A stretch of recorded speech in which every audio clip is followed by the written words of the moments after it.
అందరికీ నమస్కారం. అమ్మ మాట అమ్మాయి బాట ఛానల్కి స్వాగతం. కథ చెప్పుకుందామా?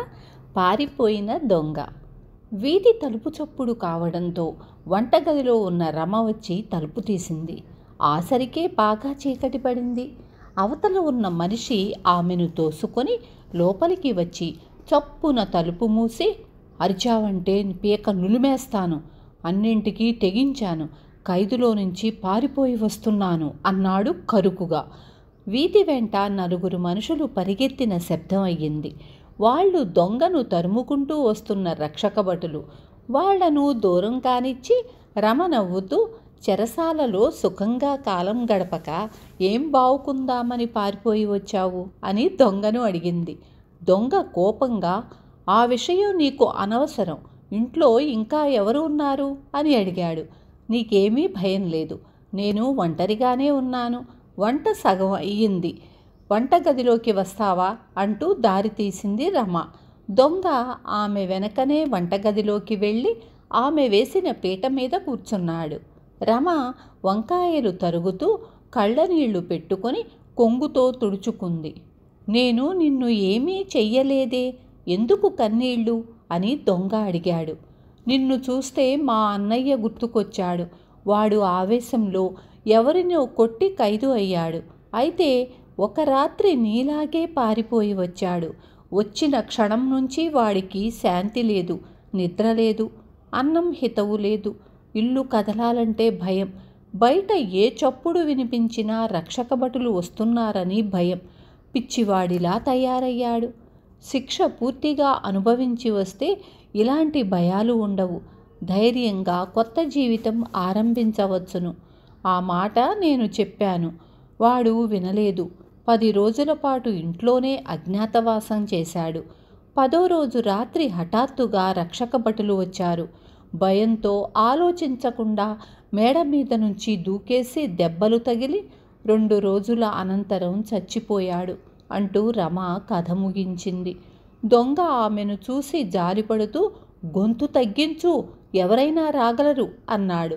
వంట అయ్యింది, భోజనం చేస్తావా అన్నది రమ. దొంగకు తినాలనే ఉంది కానీ సందేహించాడు. ఇందులో విషం కలపలేదులే, నీ ఎదుటేగా వంట చేశాను అంటూ రమ దొంగ ముందు అన్నం కూరలు వడ్డించింది. వాడు భోజనం చేస్తుంటే రమ, చూడబోతే మంచివాడిలాగున్నావు, చెరసాలలో ఎలా పడ్డావు అని అడిగింది. దొంగ ఇలా చెప్పాడు. నా తల్లిదండ్రులెవరో నాకు తెలియదు. ఒక అవ్వ నన్ను పెంచి పెద్ద చేసింది. నన్ను గారాబంగా పెంచటానికి తాను అష్టకష్టాలు పడింది. ఆమె పోయాక నా కష్టాలు ప్రారంభమయ్యాయి. నాకు చదువు లేదు. మా పల్లెలో పని లేక పట్నం వచ్చాను. ఏ పని ఇచ్చినవారు లేరు. 4 రోజులు తిండి లేదు. ఆకలి బాధకు తాళలేక ఒక వ్యాపారస్తుడి చేతిలో ఉన్న సంచిలాక్కొని పారిపోయి పట్టుబడ్డాను. 2 నెలలు శిక్ష పడింది. అలానా పాపం, మరి ఇప్పుడు పారిపోయి ఎందుకొచ్చావు అని రమ అతన్ని అడిగింది. అక్కడ అడ్డమైన చాకిరీ చెయ్యాలి, పెద్ద ఎత్తున వంటలు చెయ్యాలి, తోట పని చూడాలి, బట్టలు పిండాలి, చాపలు దుప్పట్లు నేయాలి, బట్టలు కుట్టాలి, ఇలా ఎన్నో రకాల పనులు. అవన్నీ చేసే ఓపిక నాకు లేదు అన్నాడు దొంగ విసుక్కుంటూ. రమ నవ్వి, బయట పని దొరకలేదని దొంగతనం చేసి చెరసాలకు వెళ్ళావు, అక్కడ పని ఎక్కువ అని దొంగతనంగా పారిపోయి వచ్చావు, ఇప్పుడు ఏం చేస్తావు అని అడిగింది. దొంగ జవాబు చెప్పలేక తలదించుకున్నాడు. రమ మళ్ళీ ఇలా అంది. ఇప్పటి నుంచి నీకు నరకబాధలు ప్రారంభమవుతాయి. నిద్రాహారాలుండవు.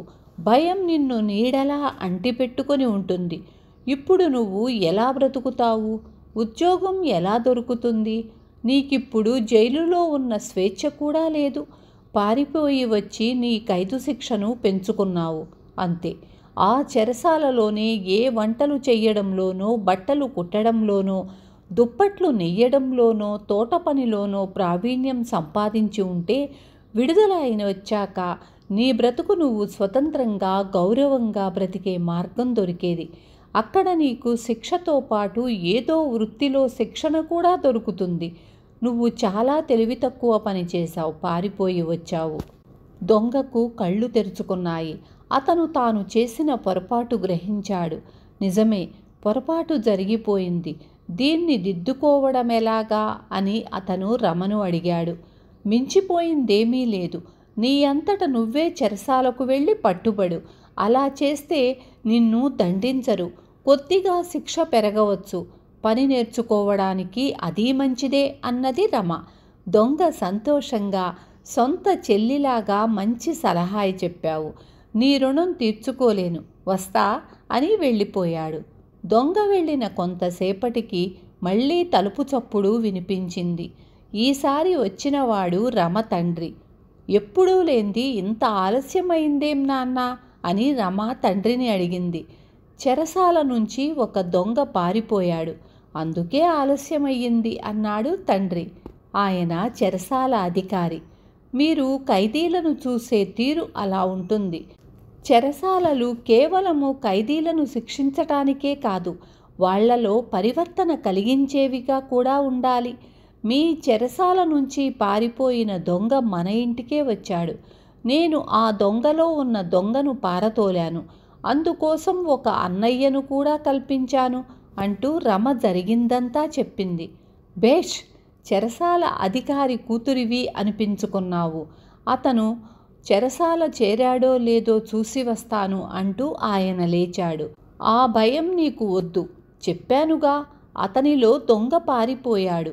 భోజనం చేసి నిదానంగా వెళ్ళవచ్చు నువ్వు అన్నది రమ.